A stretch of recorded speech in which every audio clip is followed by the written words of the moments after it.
Good afternoon. My name is Mercedes Thurston, and I'm the Mentor Protege Program Manager for the Department of Navy Office of Small Business Programs, led by our distinguished director, Mr. Jimmy Smith. On behalf of OSBP, we thank you for joining us today. We started this webinar series as a result of COVID-19 as a way to continue outreach, but received such rave reviews that we've decided to keep it going, committing to host at least 3 webinars a month. The Don recognized small businesses are the catalyst of innovation, and we use this platform as a way to attract new business partners. You can review previously recorded events on our website under Outreach and Past Events tabs, or visit our YouTube channel. I would like to also direct you to our website at www.secnav.navy.mil/small business, where you can find a wealth of information, including our Don OSBP operations plans, locate your small business professional, and find information on how to do business with Don, including Command's long-range acquisitions forecast. To stay current on Don OSBP upcoming events, you can register for our mailing list on the homepage of our website. To stay up to date about upcoming industry days, Command outreaches, and in general what's happening across Don, I encourage you to connect with us on social media platforms such as Facebook, Twitter, and LinkedIn. Today we have a dynamic panel to speak with you about shipbuilding. I encourage you to use the Q&A feature on the platform. We will make time for questions at the end. So any questions that you have, we ask that you use the Q&A feature so that we can ensure our speakers can review and see them. It is my pleasure now to turn the series over to Ms. Ann Bannister, the Director of Small Business at NAVC. Ann, take it away. Hey, thank you, Mercedes, and good afternoon, everyone. I am Ann Bannister, the Director of the Small Business Program at NAVC headquarters. I want to start off by thanking Don OSBP for their invitation to speak today, as well as to congratulate them on putting together such a well-rounded small business webinar series this year. I'm pleased to be here today to introduce our guest speaker, Mr. Benjamin Conalung, who is with the NAVC NSRP program. But before I turn it over to him, I wanted to share a few slides about NAVC and our small business program for those who are unfamiliar with our organization. Next slide, please. In all of my presentations, I like to start off by talking about NAVC's mission because it's extremely important to understand our mission in order for you to understand how you can align with what we do and what we buy. In a nutshell, we design, build, and maintain ships and the systems that reside on ships for the U.S. Navy. The mission of the NAVC Small Business Office is to maximize small business opportunities to help NAVC meet its mission. If you notice, the words meeting small business goals is nowhere in our mission. That's because I believe by focusing on finding innovative, agile, and capable businesses that can supply the goods and services we need for the warfighter, more times than not, we will find this within our small business partnerships, and therefore the goals will follow. I list a few of the main responsibilities of my small business office, but I wanted to emphasize the last bullet: educating small business concerns on how to enter the NAVC marketplace, because this bullet will help set the stage for our main speaker today. Next slide, please. So along with NAVC headquarters small business office, which is located in DC at the Washington Navy Yard, NAVC has 21 field activities as shown on this map. Each of our field activities has a small business office and a dedicated small business professional. All of our small business professionals are excellent resources for helping small business concerns learn more about our organization's mission, our challenges, and our requirements, as well as providing education on the various entry points for small business participation. A list of contact information for my office as well as a list of the small business professionals at our 21 field activities, is located on the NAVC website. The URL for our website is going to be shown on one of the upcoming slides. Next slide, please. So this is my favorite slide. And this slide to me tells a story, and it tells a very important story. And that is that NAVC is open for small business participation. In fiscal year 20, NAVC awarded over $3.8 billion. And I'm going to repeat that because I'm proud of that number, $3.8 billion in small business prime obligations. And we were also successful in meeting all of our socioeconomic goals. As I said earlier, the mission of the Small Business Office is not about meeting goals, but about finding the technology and services our warfighter needs to succeed. This slide is a prime example of what small businesses bring to NAVC in the warfighter, because these numbers would not be possible if it were not for those small businesses who are able to help us meet our mission. Next slide. So what do we buy at NAVC? This chart gives a quick snapshot of our top 5 small business awards in FY20. Leading the pack is engineering services, followed closely by shipbuilding and repair. Search, detection, navigation, and instrumentation manufacturing captures a lot of the weapon systems and radars that we use on our ships. Rounding out the list is boat building, which is small boats and watercrafts, and electronic computer manufacturing. For more information on what we buy, you can visit our website to view our latest long-range acquisition forecast. Our forecast provides details on our expected procurements for the next 24 months. Also on the website, you can find contact information for my office and the small business offices at our field activities. Next slide. So how does a small business that is interested in working with us enter our marketplace? There are a number of ways, and I list a few here. For most small businesses, the preferred route is receiving a direct award. If you are new to working with the Department of Navy, subcontracting is often an excellent entry point and a way to gain experience working with the Navy. Small Business Innovation Research, SBIR, Small Business Technology Transfer, STTR, a lot of acronyms, is another entry point. This is a program whose purpose is to strengthen the role of innovative small businesses and federally funded research and R&D development efforts. Naval X and Tech Bridges are 2 of the newer entry points. Founded by Secretary James Gertz in 2019 when he was ASNRDA. Naval X serves the Navy and Marine Corps as an innovation and agility cell, supporting and connecting initiatives across the Department of the Navy and the Department of Defense. In essence, they perform as a matchmaker between those with ideas and those with knowledge and resources to further those ideas. And last but certainly not least is the National Shipbuilding Research Program, NSRP. Next slide, please. Mr. Benjamin Kanalung is the NAVC NSRP Program Manager.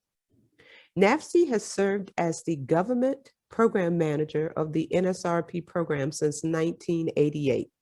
I'm going to turn the floor over to Ben so he can tell you more about NSRP.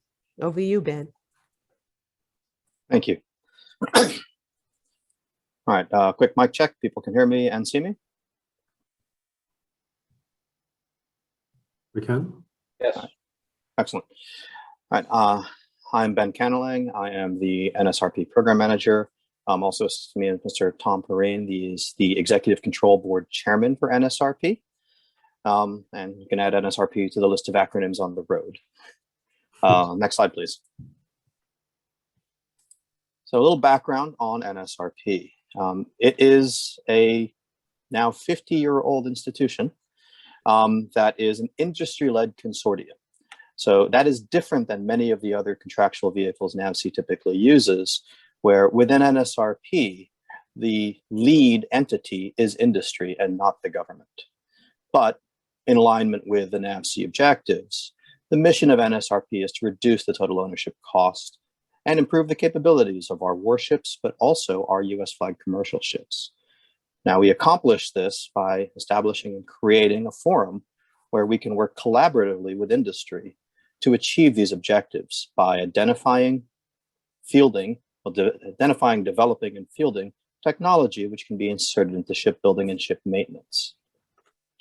Next slide, please. It was mentioned, 50 years old as of this year of government and industry entities. It was originally established under the US Maritime Administration, but over time has evolved and changed hands a few times, and since '98 program management resides at ComNavC, while program administration was contracted to Advanced Technology International. And that contract administration is achieved via an Other Transactional Authority, or OTA, contract, which is a contractual vehicle stood up in particular to assist with the rapid development and fielding of R&D efforts to help improve various equities.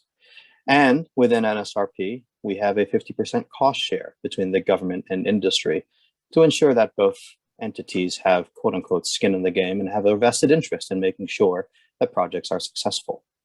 Next slide, please. So currently there are 11 participating shipyards. They are shown on this slide. They provide not just our warships, but our carriers, our submarines, various commercial ships. And they assist not just with the design, build, and deliver portion of the mission, but also the maintenance portion, which is arguably the largest piece today as we continue to try to sustain hundreds of ships and craft. Next slide, please. So what does NSRP look for? Well, NSRP is guided by a strategic investment plan that reflects those high interest items, and they're categorized into 4 major initiatives, or MIs. Now, that's focused via a technology investment plan, which is updated annually, so we can better translate those strategic goals and that strategic vision into tactical elements, so the specific projects that we select and move out on. And the priority is given to those which best support both naval and commercial marine platforms. It's important to emphasize that it's not just about the warships in the case of NSRP, although the warships are a prime interest area. The intent is to benefit shipbuilding writ large across the United States. As we grow our fleet, there is an implied, and I would argue actually direct need to ensure that that industrial base is robust and strong and capable, because the rate at which we plan to grow is significant, and those industrial partners are key. Next slide, please. So this is the structure, as mentioned before, the major initiatives up top, and beneath them, various panels that align to them. Now, within these panels are really the meat and potatoes of how NSRP operates. And entry, especially for the small business community, is likely best achieved via the panel path. To the right-hand side, you can see how our investments have reflected both within major initiatives and panels over the last 11 years. You can see that a majority of that really does align to how we design, build, deliver, and maintain these ships. But there is also investment in other areas: business processes, information technologies, workforce development, environmental health and safety. Next slide, please. This is a description of the 4 major initiative areas. As you can see here, it covers basically everything related to the shipbuilding industry. It's important to recognize, however, that these are very large areas. And for major initiatives, when we go to solicitation, as I'll talk about shortly, we really look for those efforts which are able to have the ability to transition, have been well thought out and well planned for. Next slide, please. This is the process that's typically followed as we announce research announcements aligned to those major initiative areas. As you can see, it's rather extensive, and there is a great deal of oversight and thought given into which companies and which proposals are awarded. That's necessary and critical to ensure that the projects, technologies, capabilities, etc., best best align with the needs and best reflect how we can invest our research and development dollars. Next slide, please. This is a description of the various panel areas. These are more at the tactical level. So this is typically where most of the work and most of the focus is, especially if you're just entering the NSRP environment for the first time. Now, these do align to the major initiative areas, and oftentimes work begun in the panel regions will result in follow-on work of a larger nature that's part of the RA selection process. However, it's important to note that engaging with the panel areas doesn't necessarily require waiting for a solicitation. Panel chairs can be reached. Panel meetings are scheduled periodically throughout the year to better observe and better solicit input on what sort of things are being looked for. Next slide, please. Similar to the previous slide, this is the selection process for how our panel selections work. As mentioned again, this is the best avenue for the initial engagement of the National Shipbuilding Research Program. And we would highly encourage engagement with the panel chairs if small business is interested in directly engaging and aligning their capabilities to the needs of NSRP. Next slide, please. I mentioned in the beginning, NSRP is unique in that it's an industry-led consortium. Decisions are made from the industry standpoint via an executive control board with representation from each of the participant shipyards. They propose in response to solicitations issued annually, and once they are awarded, overseen and administered by the program administrator ATI. And complete, successful projects become adopted and incorporated into one or more of the shipyards. Tom, I welcome you to offer any comments regarding the unique structure of NSRP.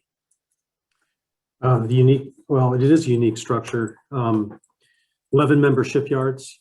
Other shipyards participate. You don't have to be a member to execute projects, but there are 11 member shipyards that do sponsor the work. It's a collaboration. We pride ourselves on that. And through the panel structure, we have members from every yard come, and we have industry participants, vendors, such as many of the people that might be on the call today, that come and participate in these meetings. I think that collaboration piece is quite unique. We don't discuss competitive issues, but we do discuss unique issues that are common amongst us, and work to generate solutions to those, which generally come out as panel projects or ideas generated to become research announcements that can get a larger amount of funding. Ben? Thank you, Tom. Next slide, please.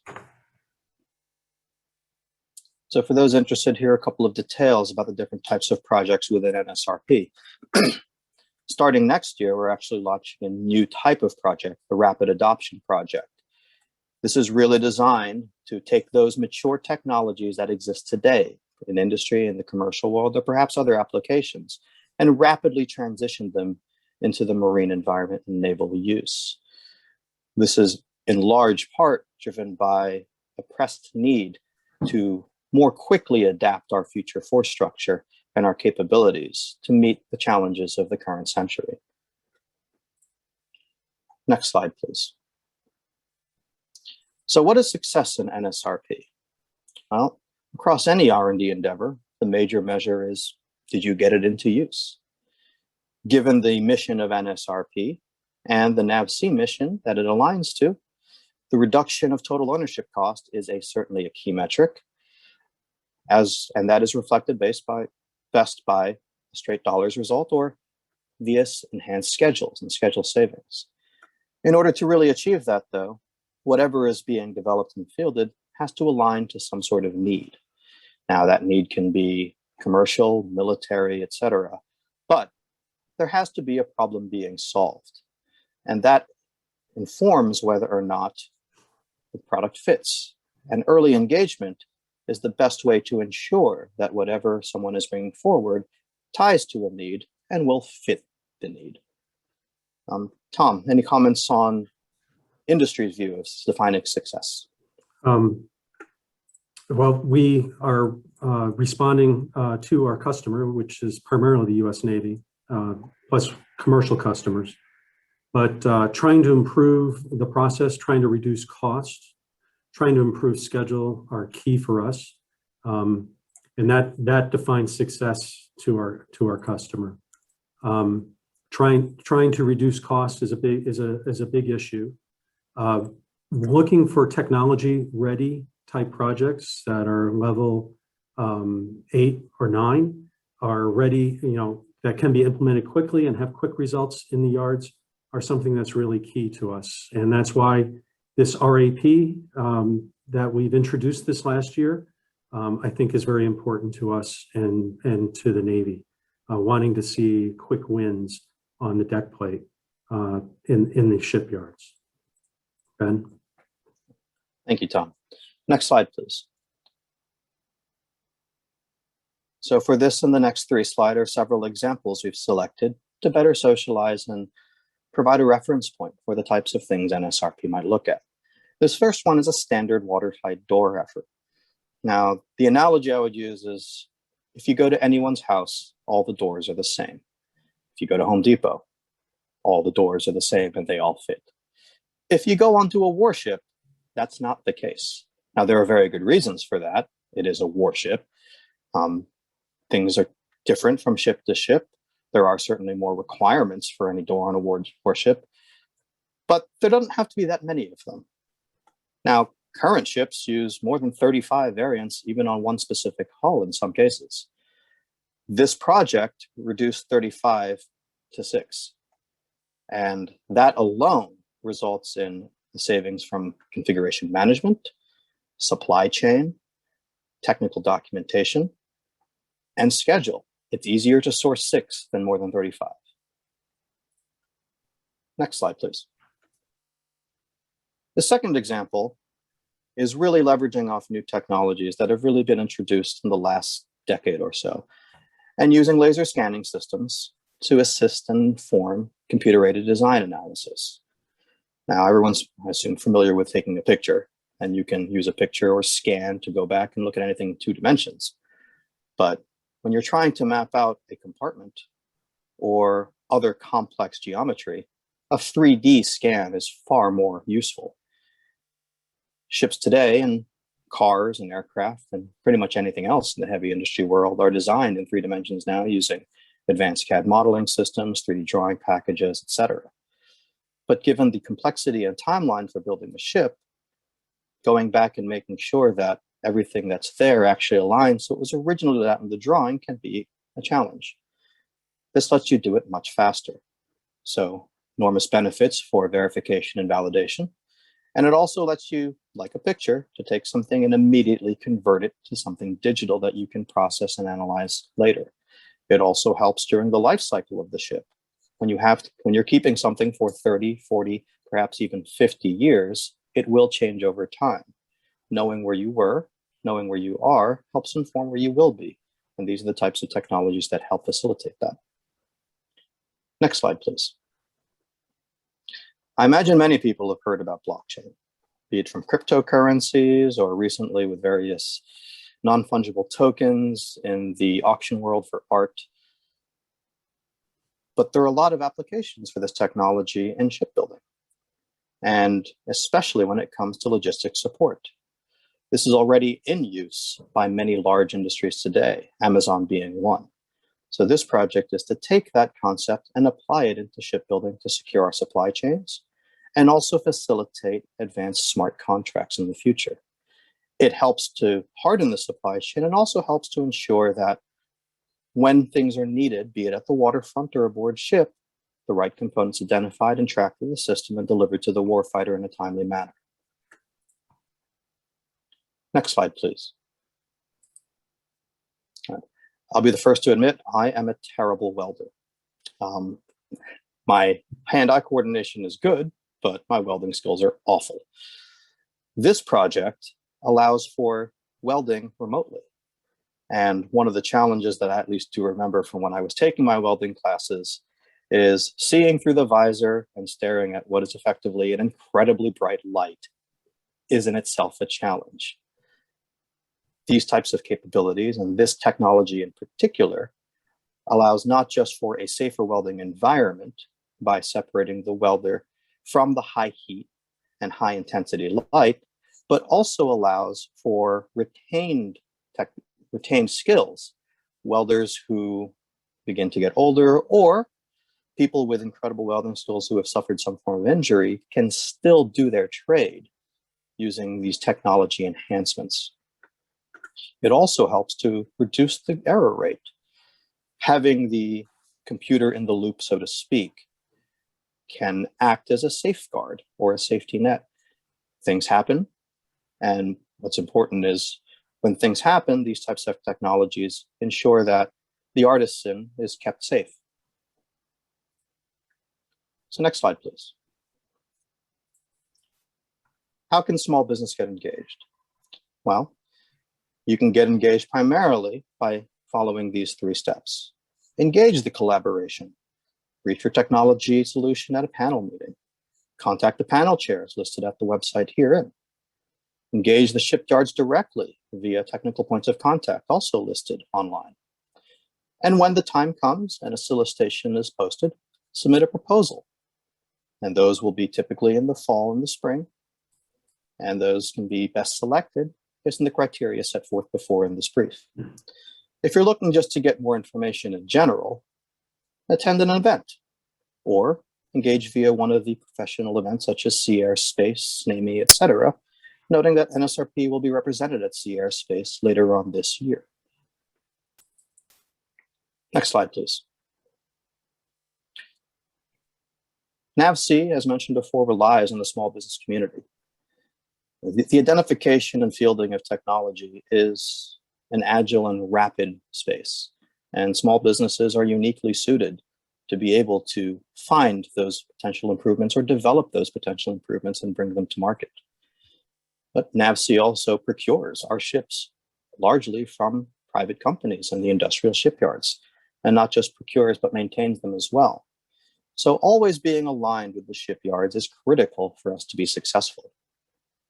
Noting that most of our cost today is spent in sustainment via the public yards and our commercial shipyard partners. So we rely on that entire shipbuilding infrastructure to sustain our fleet.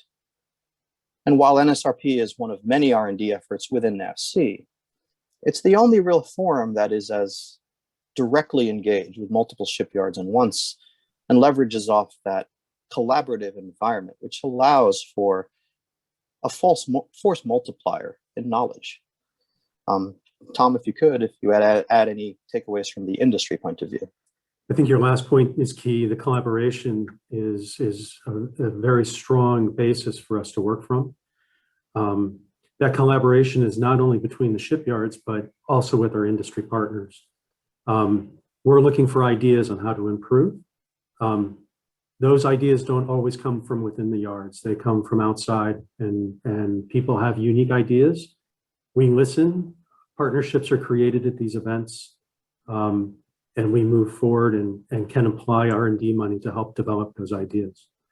So I think reaching out, and I want to mention the virtual world will not go away in NSRP. We will be going back to face-to-face meetings later this year, but what we found through COVID is we have a large number of people that are attending virtually.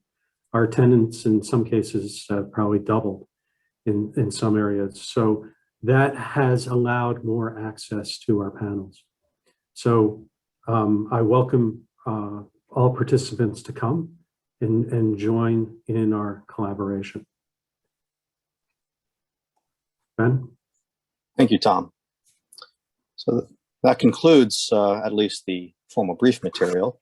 We're certainly open to questions and or comments from the participants in this webinar. Okay, thank you so much for that very educational presentation, and it has prompted a lot of questions in our Q&A. So I'm just going to start at the top and roll down. Okay, the first question is, What panels are looking at utilizing 3D printing in the requirements? Over. Ben, you mind if I interject on that? Not at all. Please go.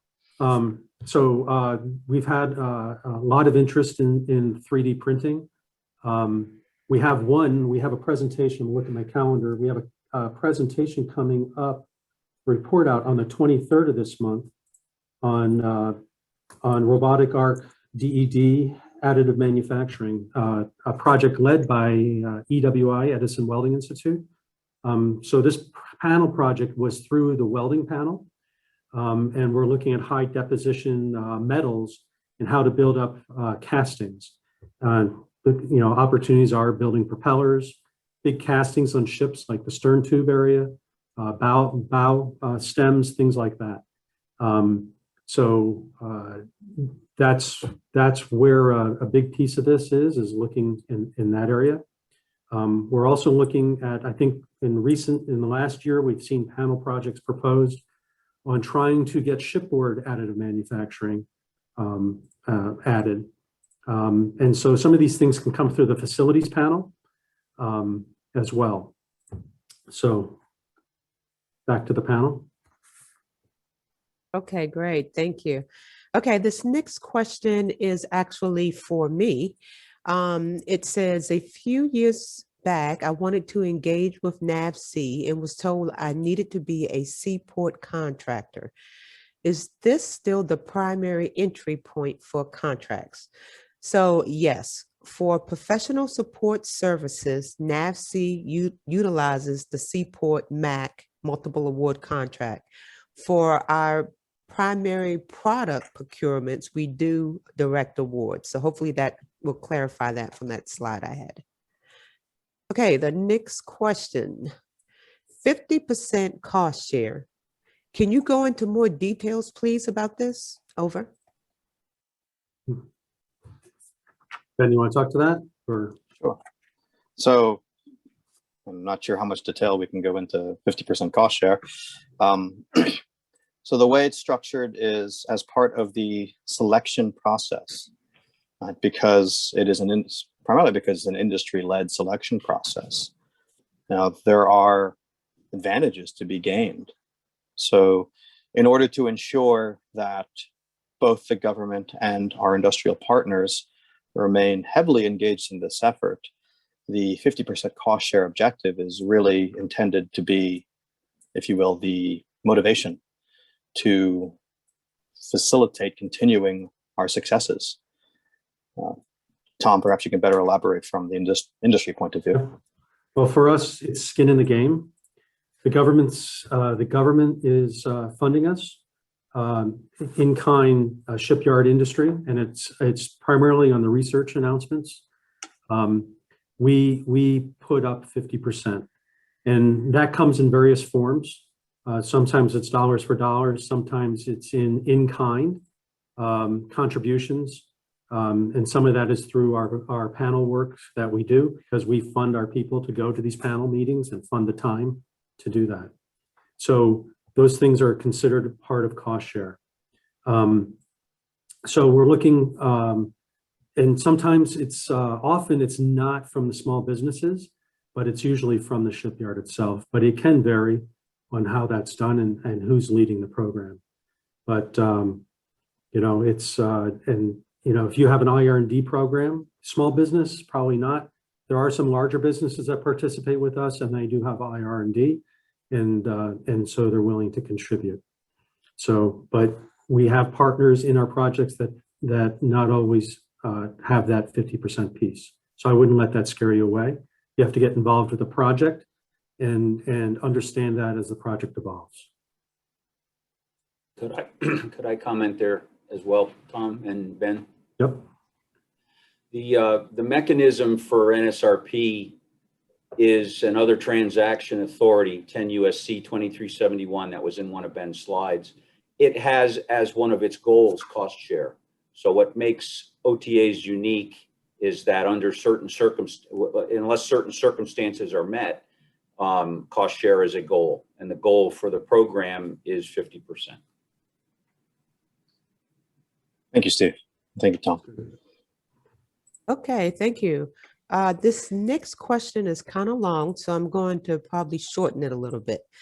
It states, we have worked with NSWC Carter Rock with testing to certify, then selling into Pearl Harbor for corrosion protection. This is rust grip. Let me go down. How do we get into a bigger picture with NSRP? All have been small projects because we have only worked with individual bases, but not accepted into the big picture. Who do we contact on the federal level? Over. I'll take a first stab at that. So if this is already a fielded technology that doesn't actually require development, but is really looking to convert to use in other places, the most logical landing spot I would see is the Rapid Adoption Project, which focuses on mature technologies to begin with to transition them. Tom? And my comment would be that that technology probably best vetted at the coatings panel, paint, blast, and coating technology panel.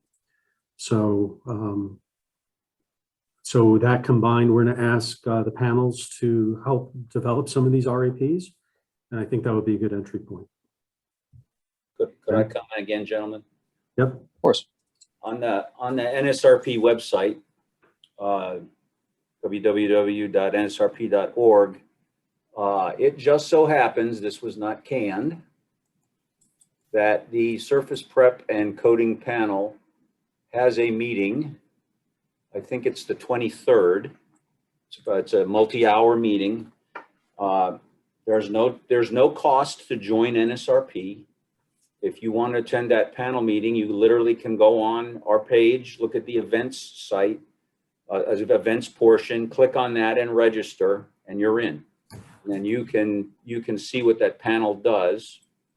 And as both Ben and Tom mentioned, attending those meetings, understanding what the panels are interested in, because they're talking about common problems. And if you in industry have a solution to a common problem, that's your forum. If you're in government and you have a problem that needs solving, this is also your forum. And what makes it unique is that collaboration, matching problems and solutions. The Surface Prep and Coatings panel has as one of its leaders the NAVC 05 technical warrant holder for surface preparation and coating. And many of you probably know Mr. Mark Engel. He attends every one of those meetings, and I've observed them literally sitting down and discussing the standard item on painting and coating, saying, you know, here's the problem, here's how we would change the wording, and them actually, you know, vetting it. You know, you've got the shipbuilders, you've got the paint manufacturers, you've got the painting subcontractors, and they're all in the room discussing solutions. So look for that. I think it's the 23rd, and that will get that particular individual the best forum. For everybody else, I'd encourage you to go to the website, as was suggested, and read what the panels do. There's also a listing of all the projects that have been done in the last 2 decades. You can search on any field that's of interest to you there and maybe find something that's interesting. Sorry, back to you guys. Great, Thank you, thank Steve. you. Yeah, thank you. So the next question is, what are the biggest challenges for digital thread, digital twin initiatives, and how are those being addressed in the near future? Over. Tom, I think it's best if you actually start off that response and provide the Austal perspective. There's a business technologies panel, and there's a digital shipbuilding committee that's under that panel. It's a combined panel effort. And so you have a cross section of the shipyards there, and you also have a lot of people from outside the industry. There have been a number of major projects, major RAs that are done primarily with Newport News and Siemens, who worked on the digital thread, and Newport News has been a leader in the digital shipbuilding arena. So a lot of issues have been addressed there, and Ship Constructor is also another major participant in that panel, and I think leads as a panel chair on that committee. And they have also done a lot of work on the digital thread. So I think you'll find a lot of expertise there on what the shipyards are doing and what industry is trying to do. Ben? One thing I would offer on top of that is, with respect to digital twins in particular, one challenge that at least I've seen is it's difficult to really account for the unique operating environment of the U.S. Navy. And it's very important when using or trying to develop a digital twin type product that you really baseline it against what you're trying to twin. I have seen efforts or endeavors where firms have tried to adapt something else, and as part of that adaptation have taken a baseline that may not really apply, like perhaps taking something out of the aviation world and trying to directly apply it to ships. So it's important to just be cognizant of that to ensure that what is being developed is focused enough to meet the unique needs of the marine industry. Over.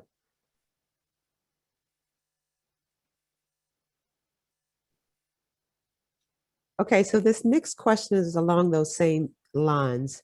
The question is, are you considering digital twins of your vessels? We are deep into a proof of concept of a vessel twin. We have taken laser scans and created a geometric model from the scan that will be the basis. We are looking for assistance into use cases that we can use. Over. I hope I got that question. Again, seeking alliance with some of the shipyards at the business technologies panel, I think would be your entry point to do that. I think you'd find there's a lot of interest. I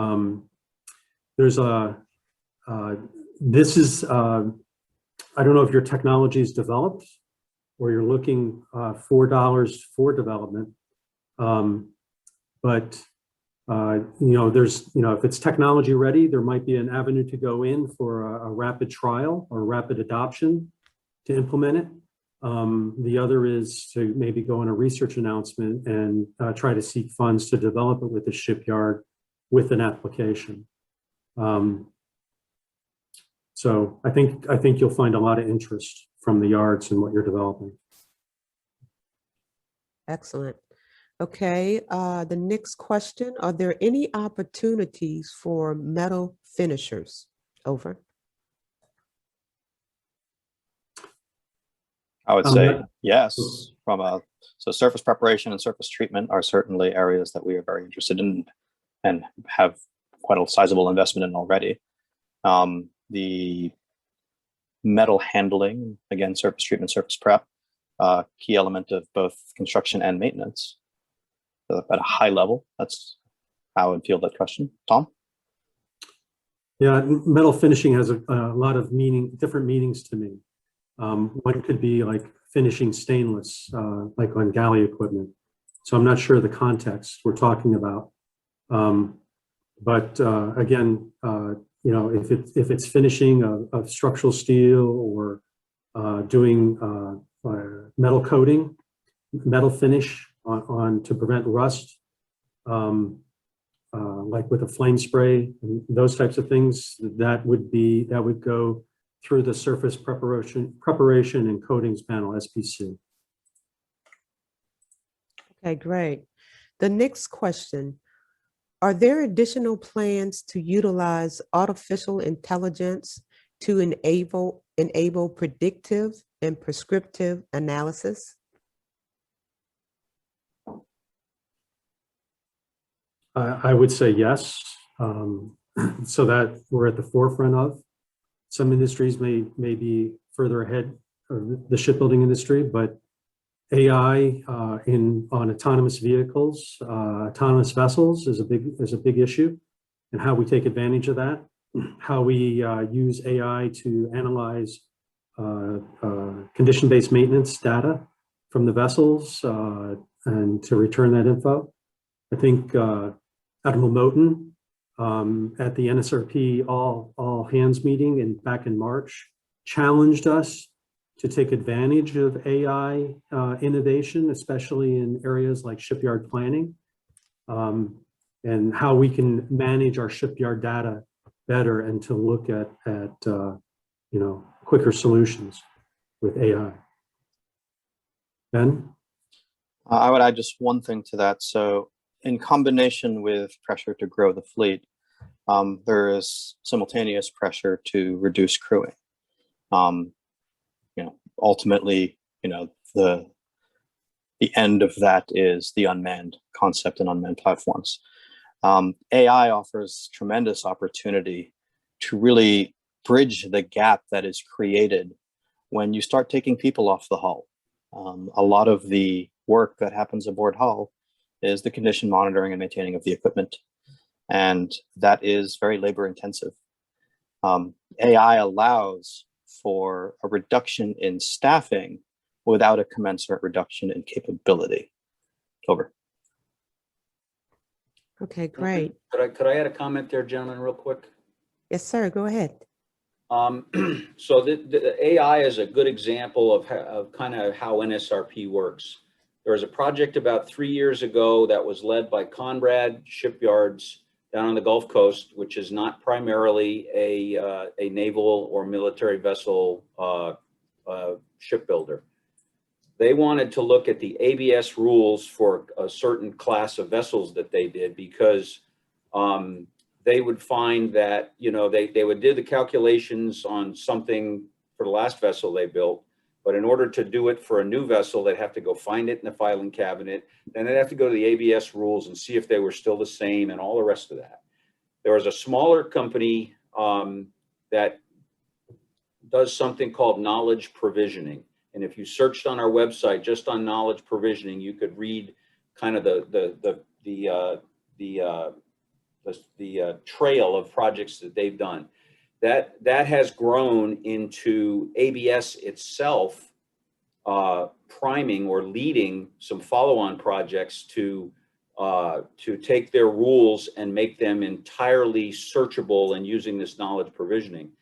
A follow-on project to that, which is ongoing and just finishing up, is actually using knowledge provisioning and artificial intelligence in ship repair.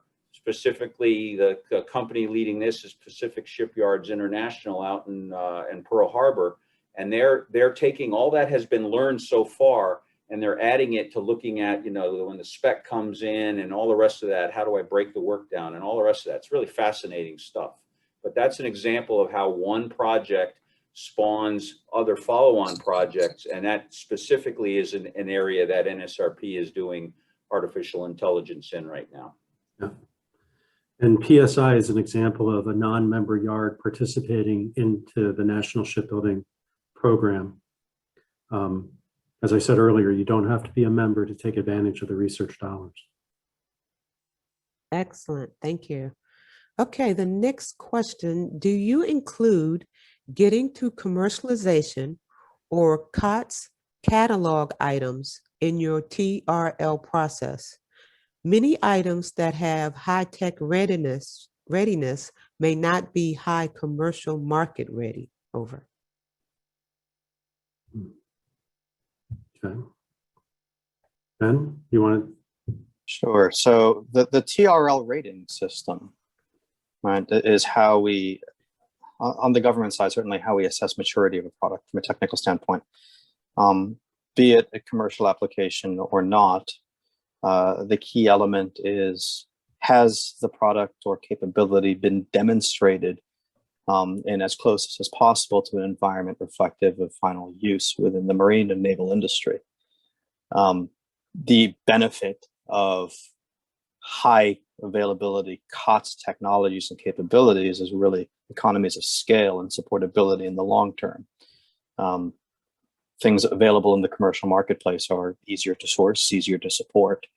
But functionally speaking, be a demonstration in the commercial, industrial, or military environment, that is really what someone like me would use for assessing technical maturity. Over.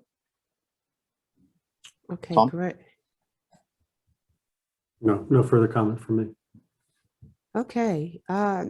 What is the status of the RA and panel project solicitation this year, 2021? Over. Steve, you want to talk to that? Yes, certainly. So in fiscal year 21, the NSRP program took about a 1/4 cut in its government funding. And the board had ultimately selected in the fall of 2020 a number of research announcements projects and a number of panel projects. Kind of simultaneously, the NAVC had said, we really need to try these rapid adoption projects. So the projects that have been selected were basically put in a limbo or a hold status. Now the funding situation has stabilized, and in fact, the Executive Control Board has a meeting on June 25th where they're going to discuss exactly that. What is going to be done with the projects which had been selected? They are now in kind of a holding pattern, and which of those might be funded in fiscal year 21, because some of that money has been restored. And what does the prognosis look like for fiscal year 22? I would tell you that although I don't make the decisions, that the board looks to be keeping the ratio settling around keeping the ratio of the amount of money spent on projects versus technology transfer, which I would characterize as all of the panel meetings and events that NSRP participates. That's historically been about 3/4 direct R&D projects and about 1/4 panel operations, et cetera, and overhead. And although the money has come down, I envision they're going to be pretty close to that ratio. And Tom, I don't want to speak for the board, so if you want to elaborate or say otherwise, then please correct me. But this is primarily about getting research done, and as Ben mentioned, getting research implemented. But what makes the program unique is that collaborative nature. Okay, it's making the match between I have a problem and I might have your solution. And that's found in the panel meetings. That's really why they're the bread and butter of the program. So back to you two gentlemen. Okay, I'm going to have a follow-up to that question. Is there a resource to find what rapid adoption projects are being sought, or can they be presented directly to NAVC? Over. So to the second part of that, it would be presented in response to a solicitation to NSRP, which is NAVC is part of, but industry is the decision authority. To the first part of that, and Steve, please correct me if I'm wrong, the explicit definition, criteria, etc., will be laid out in the solicitation for RAPs that should be coming out in the latter part of this calendar year. Yes, that's correct, Ben. The rapid, we have not promulgated what a rapid adoption project is defined as. We are doing a pilot this year, and I mentioned that the projects hadn't put in standby until the funding situation squared away. One of the things that the board chose to do is take all of the panel projects that had either been selected or standby and screen them against a working criteria as to what a rapid adoption project was. They've done that. They've picked 4 of the 21 of the panel projects, which are continuing through this pilot process. We're learning as we do it on how to better characterize the mechanism. And the goal of these is, I mean, this is something, again, that's being a rapid adoption project is something that's already being used somewhere. It's not, it's almost developed. I'm using it in the aircraft industry, okay? I'm using it in the automobile industry.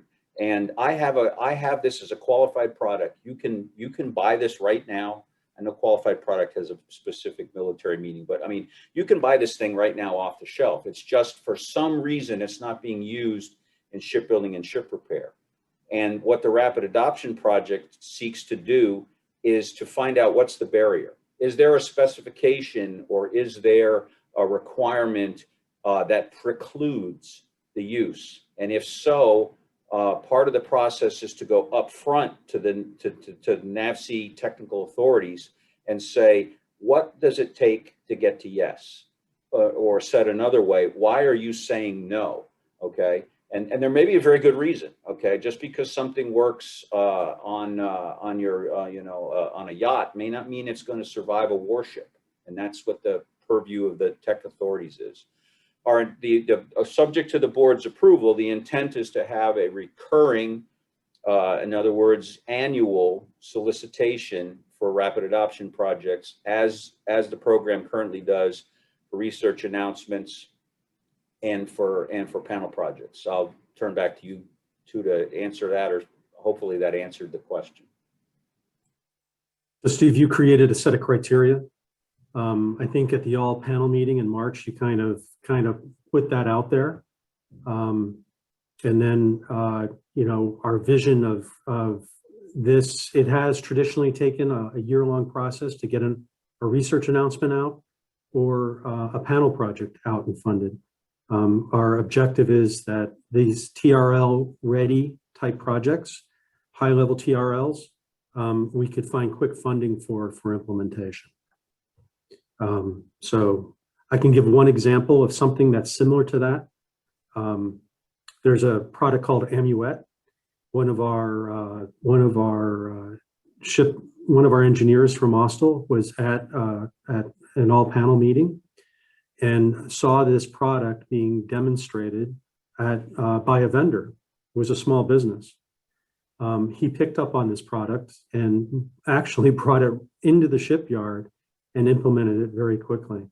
And ultimately, we ended up getting some NSRP project money, panel money for that implementation. But this is something that tested cables or connectorization. You could go from 4 prongs to 100 prongs. And it was tried out at the yard and quickly adapted into production, and very well liked. So TRL ready type projects like that and RAPs are a perfect match that we can get into the yards quickly. All right, unfortunately, guys, we have ran out of time, so we're going to have to wrap up today's session. So first of all, thank you everyone for joining us today, and thank you for bringing us this wonderful panel. Ben, Tom, and Steve, thank you so much for sharing your knowledge with the small business community. We've definitely learned a lot today. We do have a webinar series next week on CUI, so make sure you go to the Department of Navy Office of Small Business website to sign up for that. If you have any recommendations for topics you would like to see presented in the future, please forward those emails to osbp.pao@navy.mil. Until next time, we ask that you all stay safe and healthy. Thanks again for participating today. Thank you. Thank you.